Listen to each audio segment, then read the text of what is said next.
Archer was falling through the air, rapidly heading for the ground. He wasn't quite sure why he materialized hundreds of feet in the air. He didn't care much either. All he knew was that he had been summoned. From the looks of the city that he was rapidly approaching, it was a summoning in the modern era. That was good, but he didn't quite remember why. He had an objective in the modern era, or at least in 2004, but he couldn't remember what it was. He was sure it would come to him eventually. There were few goals he focused on so heavily as a contracted counter-guardian beyond simply performing cleanup duty. No, there was one desperate hope he always held on to. It seemed being summoned as a servant rather than a counter-guardian had messed with a few of what remained of his memories before becoming a glorified cleaner. Quite unfortunate. He landed, crashing onto the upper supports of a rather large bridge. An unusual place for a summons. He mumbled to himself as he began to look around. This city, even during the nighttime, was hauntingly familiar to him. Shelving that thought for later, he began to look around for his master. What a moment! Archer thought to himself as his entire thought process ground to a halt. Where was his master? More important than that, why couldn't he feel his master? No. There was no magical energy fueling his existence. He was sustaining himself solely on his own mana. What the hell? He immediately went into spirit form to conserve energy. The only reason he hadn't completely disappeared upon summoning was his independent action skill. Where's the link to the grail? He was also working solely on his own knowledge. There was no grail supplying him with era-appropriate information. Great, summon outside a grail war. He made a bitter comment in his head, scowling his non-existent lips. Summoned for seemingly no purpose, with no master and no grail. He wagered he had about 2 days before he ran out of energy and disappeared back to where he came from. What a complete waste of time. He could probably find a master, but what would be the point? Some vague goal he couldn't quite remember. He had no wish for the grail, that much was certain, but there was at least a chance he would be summoned for something more appropriate than sitting around waiting to return to the counterforce.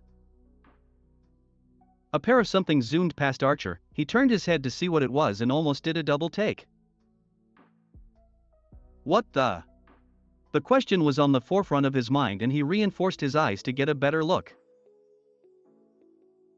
A pair of young women, dressed like what Archer could only call clowns with their ridiculous getup. He couldn't make too many jokes, however, the second that pair started flinging spells at each other, Archer would have widened his eyes if they existed. They were certainly human, no doubt about that, yet they were firing off magecraft at a level that wouldn't be out of place being fired by a caster. It wouldn't be a very good caster, but it was certainly greater than what most modern magi could accomplish. That then brought Archer to question why? He was a very poor magus in life, but even he knew that these things were supposed to be a secret, and yet these two were flaunting magecraft around for all to see. It didn't really matter much to him, but it was still confusing on several different levels. No, it wasn't them. It was whatever they were holding. Archer's magecraft was better suited to swords, but he could at least identify whatever mystic code they were using to boost their magecraft. He scanned the red one, and immediately scowled. Magical Ruby, Kaleidostic, Sentient Mystic Code created by Kistjer Zelrach Schweinord, gifted to Tosaka Rin.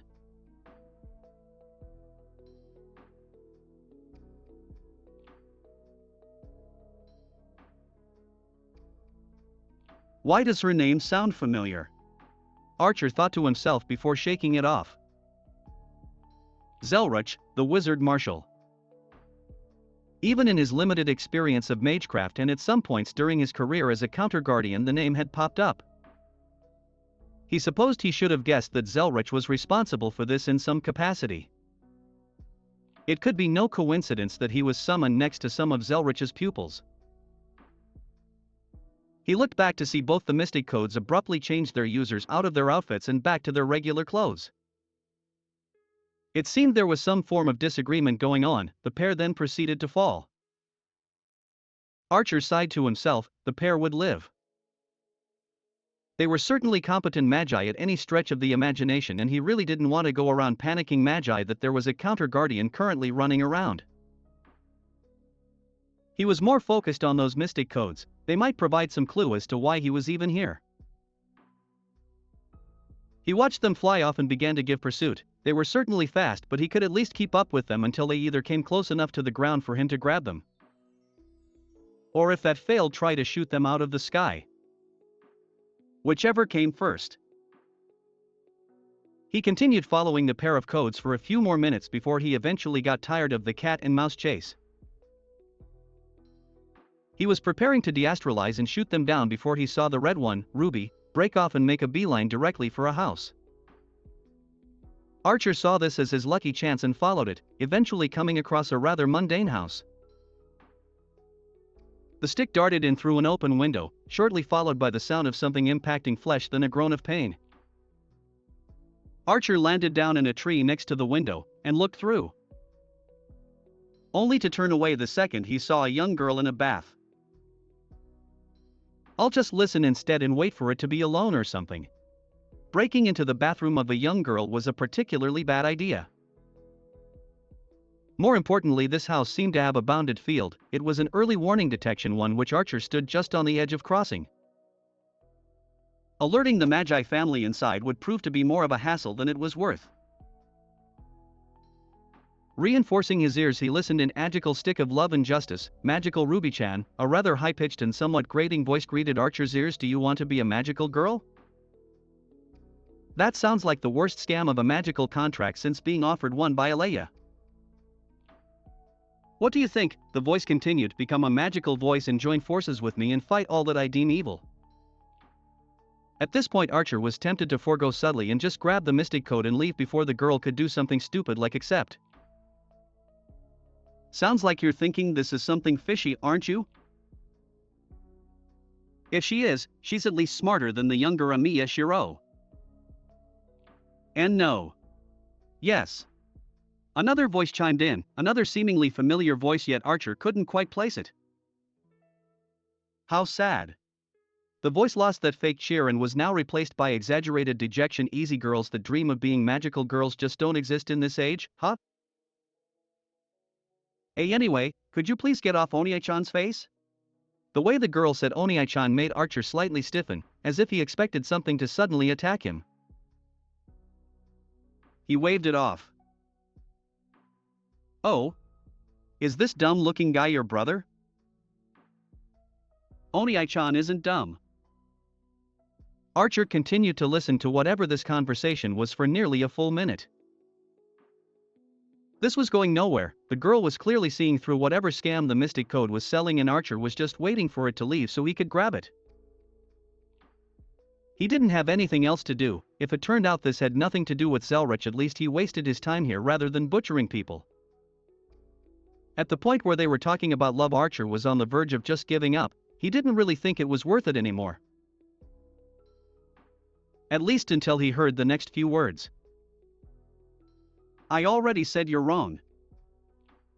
Idiot." Hoo.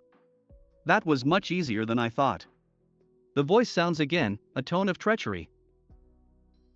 One that Archer very quickly found something wrong with. Confirmation of master through blood, a user contract formed through direct contact. And the love power of a young girl as the activation key. What? No, it didn't. Archer thought with dread as he feared he just listened to some girl get tricked into a bogus contract. It all went off without a hitch. "Let's wrap this up. Tell me your name." The voice sounded again, and Archer listened to the strained voice of the other young girl.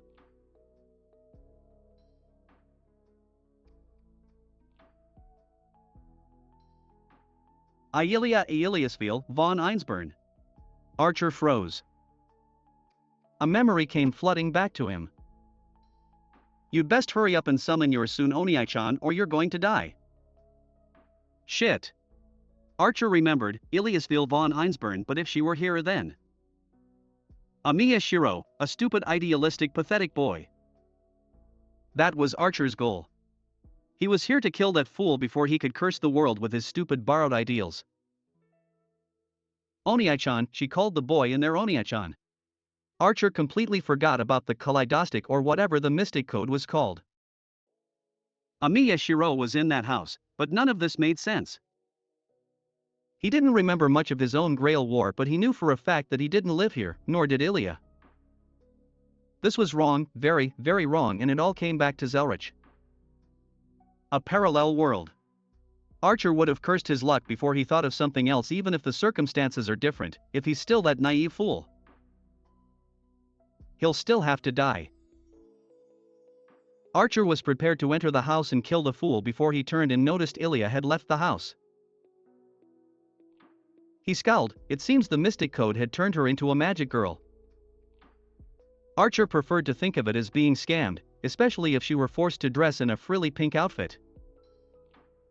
EMIYA proceeded to have a small breakdown at being taken outside and dressed up like a fool. Archer couldn't even laugh. This was just pitiful. It's perfect. You look so good in that outfit. The mystic code proceeded to rattle off, patting itself on the back. Archer couldn't keep quiet at this. He returned to his physical form in front of them. I'm sure she appreciates a lesson in fashion from a con artist, he remarked with a slight frown. EMIYA panicked slightly as a tall, tan man with white hair wearing a red and black outfit literally appeared in front of her. Who? Where? She stared at him wide-eyed and fell on the ground in shock. I was going to remain quiet, but you're a real piece of work for a mystic code, aren't you?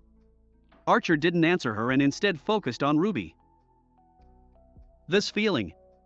Ruby sounded somewhat nervous. A servant. Oh? You know what I am then? Archer crossed his arms and frowned. Then perhaps you could explain what I'm doing here in the first place? What? You shouldn't even be capable of speech. What? Archer quirked an eye at the stick. Why shouldn't I be capable of speech? I realize some masters prefer their servants silent, but I've rarely heard of a mute one. There you are. You stupid stick-ack. A girl in a red jumper with a white cross, a black skirt and black ponytails came running around the corner of the house shouting. Only to freeze and go wide-eyed at the sight of Archer. Why you're...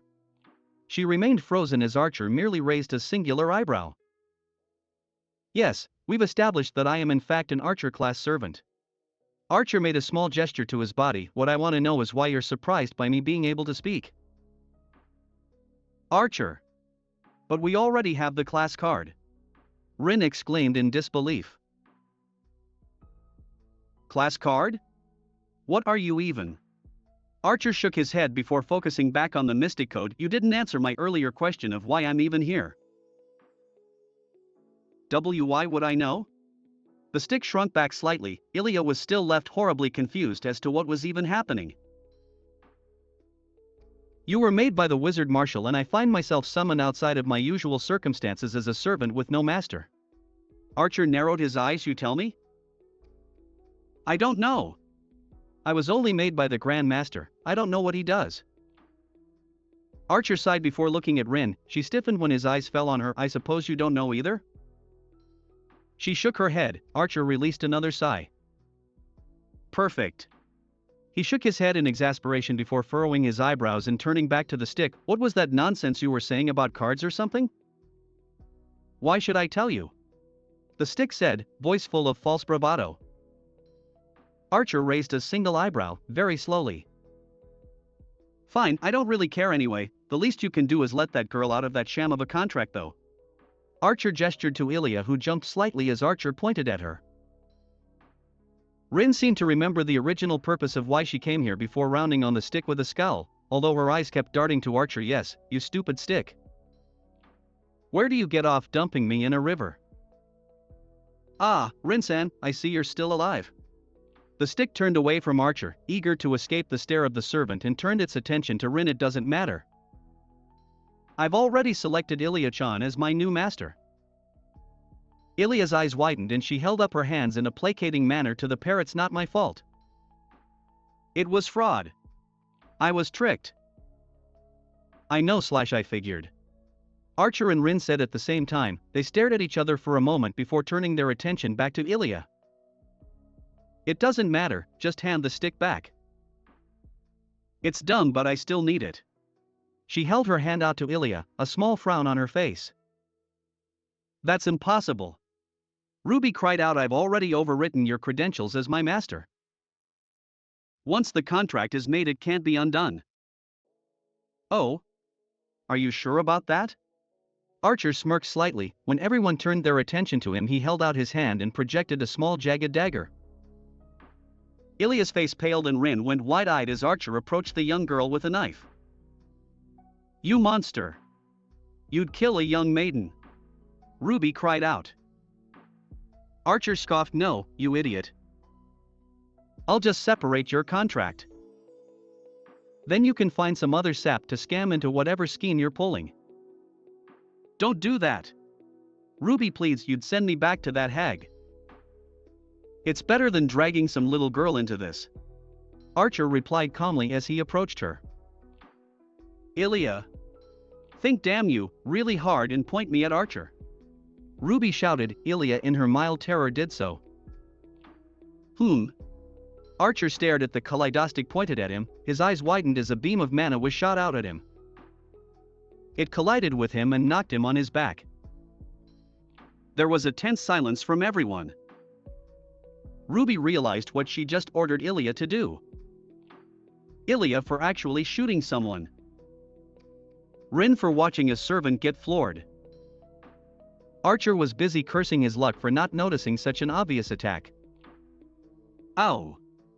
He groaned as he sat back up. It was a mildly irritating sensation of pins and needles rather than actual pain. He got back to his feet and scowled. Why, you stupid stick? What did you just do? Rin screamed out in horror, her eyes darting between Ruby and Archer. Sorry. It was Ruby. I swear. EMIYA held her hands up in a surrendering motion, looking like she was about to cry. Archer sighed and dismissed rule breaker. Fine, I'll allow the contract. He narrowed his eyes and crossed his arms. For now. Yeah. See that, EMIYA-chan? The power of love triumphs again. Ruby danced about in EMIYA's hands as the girl desperately kept hold of her emotions. TCH. Rin clicked her tongue. Fine, you. Girl, she pointed at EMIYA, who jumped slightly before adopting a softer expression. Listen, this is important. I'm sorry you're involved in this, but blame Ruby because you can't refuse. She hardened her expression. From now on, you'll be a magic girl and collect class cards. EMIYA let out a small noise of confusion. Ahem. Archer cleared his throat, attracting attention back to him. Perhaps you would be better off explaining what a class card is. I imagine they relate to servants somehow. Rin goes to say something, then remembered that everyone was still standing outside. We should probably go inside for this. But how will you all get in? EMIYA questioned, looking at the pair of them. Simple. Archer said, then returned to spirit form. I'll leave it to you to imagine something. Rin shrugged. You should probably retreat through your bathroom window for now. I'll be there in a few minutes. Well? Rin asked as she sat down on EMIYA's bed. Did they believe your story? EMIYA sighed as she closed her bedroom door. Yeah, where's Archer? Here. Archer said as he rematerialized, leaning against a wall rather casually. EMIYA let out a slight scream as Archer appeared out of nowhere, before relaxing slightly and pouting at him. Don't do that. So the big bad heroic spirit likes scaring little girls, eh? Ruby mocked while dancing in front of Archer. He held out his hand and flicked the mystic coat across the room as casually as one would flick away an annoying fly. So? Archer turned back to Rin. What's this about class cards? Ah, right.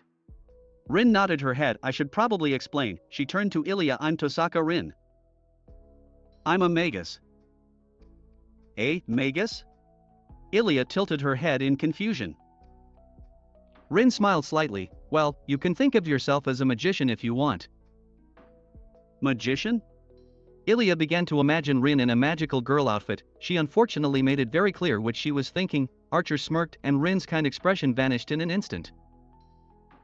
She let out a strangled noise and karate chopped Ilya's head. That's wrong.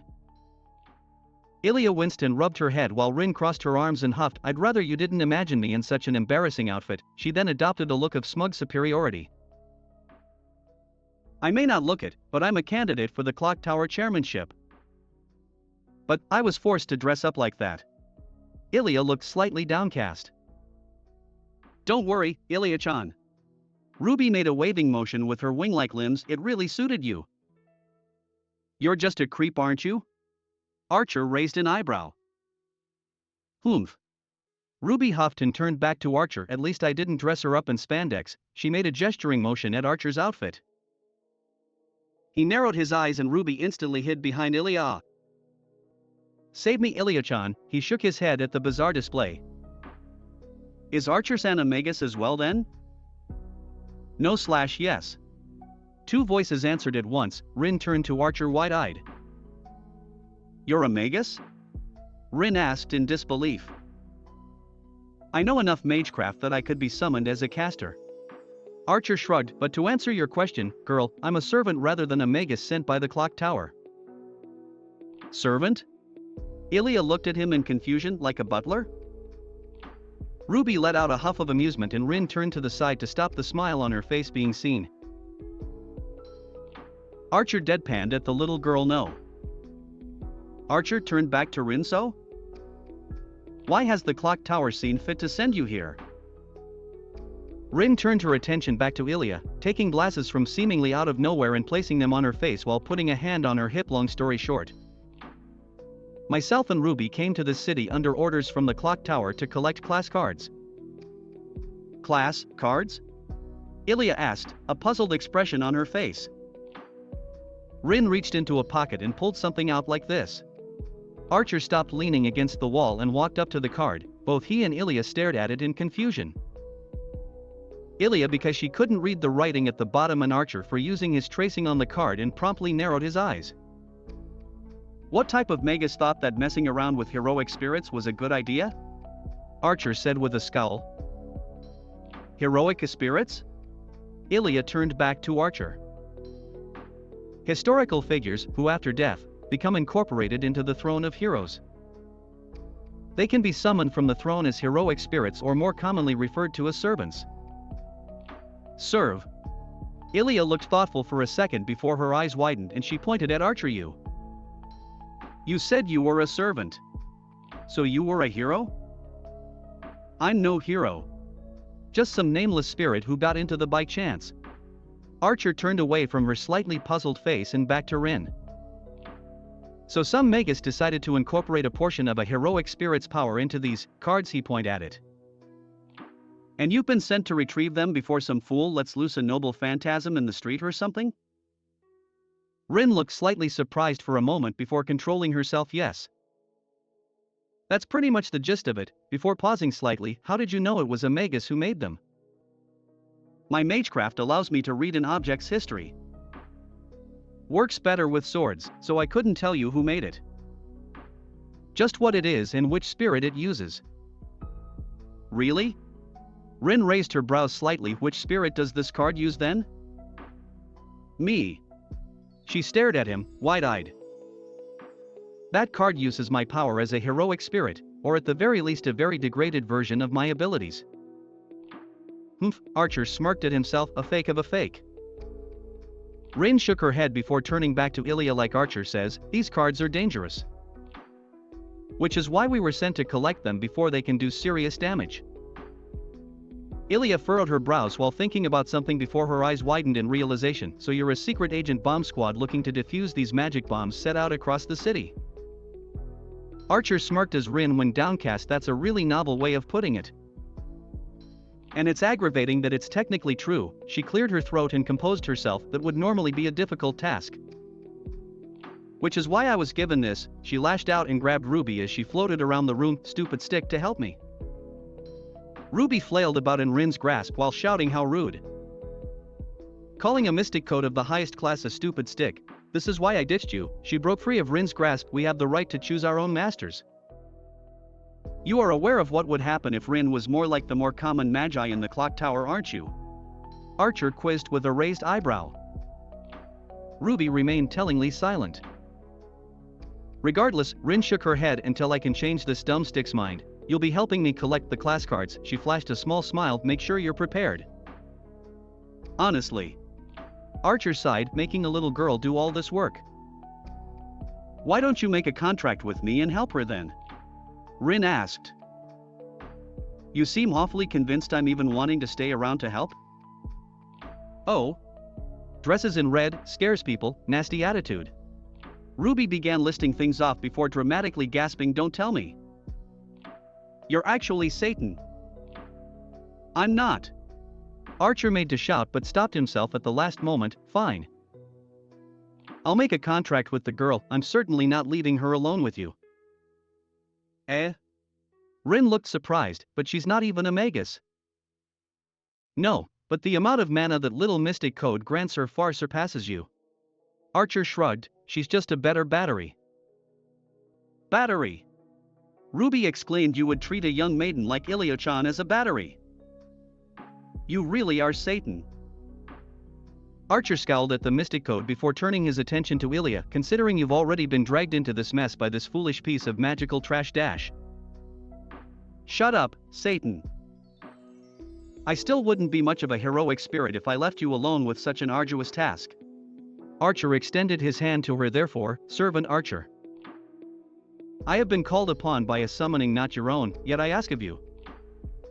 Are you my master, Eliasfiel von Einsburn? Ah. EMIYA stared at the outstretched hand before grabbing it nervously. Sure? Then the contract is made. Archer shrugged, before humming to himself. It seems you have quite the high aptitude for being a master to begin with. We'll probably have to see how many circuits you have. However, I suspect that when in you magical form. Archer sent a small glare at Ruby. I'll have access to a considerable amount of magical energy. I'll help you with these class cards. I'll also keep an eye on the fool. Archer had an ulterior motive too. Being close to EMIYA meant being able to see whether that fool still preached his stolen ideals of being a hero of justice. If he did, well, the world would be better off without such an idiot in it. Well, now that's been taken care of. Rin looked slightly bitter about being passed over for a small girl but composed herself. I'll be in touch with you when we find the class cards. She stood up and walked away. And Archer? Archer turned to her. Make sure Ruby doesn't do something stupid. Hey! Don't be jealous that you couldn't cut it as a magical girl. Ruby made an indignant noise. I think she may have dodged a bullet on that one. Archer smirked at the mystic code. Be quiet, devil. Never mind. He returned to spirit form. Ha! Where'd Archer go? EMIYA looked around before she heard a voice in her head. I'm still in the room, master. Ah. What? How? EMIYA gripped her head and looked around the room in a panic. It's just a mental link, master. I can talk to you in your head. Eh? See, can I do that too then? You can just concentrate on where my voice is coming from and think of what you want to say. EMIYA scrunched her face up for nearly a minute before Archer heard a reply like this. Yes, like that. As for your earlier question, I'm in spirit form. Basically invisible and untouchable to everyone in the house. Oh, I see, like a ghost? Yes. Like a ghost. It seems you figured something out. Rin cleared her voice, altering people that she was still in the room. I'll be leaving then. We'll talk soon. She then left the room. My poor EMIYA-chan. Ruby exclaimed. She's been bewitched by Satan and forced into a horrible contract. Master, I'm going to scout the area before I decide to smash the mystic code. Why did I get involved in so much trouble? EMIYA thought to herself before putting herself to bed.